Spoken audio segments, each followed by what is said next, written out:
अरे शेतकऱ्याची लायकी आहे का तुमच्या पुरी संग लग्न करायची? अरे काय रे याच्या म्हणून तुम्ही आलाय तुमची पोरगी असाल?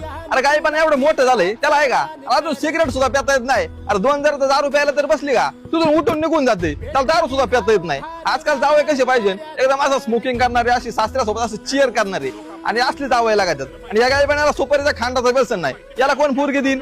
आजकाल लग्न करायचं म्हणलं का पुण्यात एखादा फ्लॅट लागतोय, आयुष्यभर त्याने हप्ता भरला का तरी चालतंय, पण फ्लॅट महत्वाचा आहे.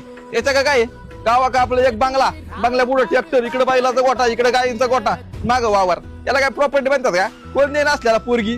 आजकाल आहे का लग्नाच्या अगोदर 2-3 ब्रेकअप झालेला लागतात, 2-3 पुरी आहे का लग्नाच्या अगोदर अशा गाडी फिरवायला लागतात. तेव्हा आहे ना त्याला बायको सांभाळण्याचा अनुभव येतो, तेव्हा ती बायको राहते. हेच पण आहे का एखादी पोरगी चिकून चालली का इकडेच वाट करून चालते, याला कोण पुरी जाणार आहे? आजकाल लग्न जमवण्यासाठी घरदारापासून वेगळं राहावं लागतं. आता आई बाप आहे का तर असं रस्त्या सोडून द्यायला लागतात, त्यांच्या बघायला लागत नाही.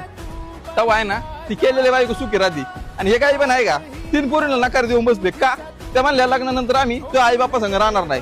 3 पोरीला नकार दिला यांनी, असल्या संघ कोण लग्न करणार आहे? त्याच्यामुळे सांगतो तुमची पोरगी आहे ना या शेतकऱ्याला देऊ नका, अजिबात देऊ नका. तुमची पोरगी सिटीवाल्याला द्या, तुमची पोरी आहे ना कल्याण होईल.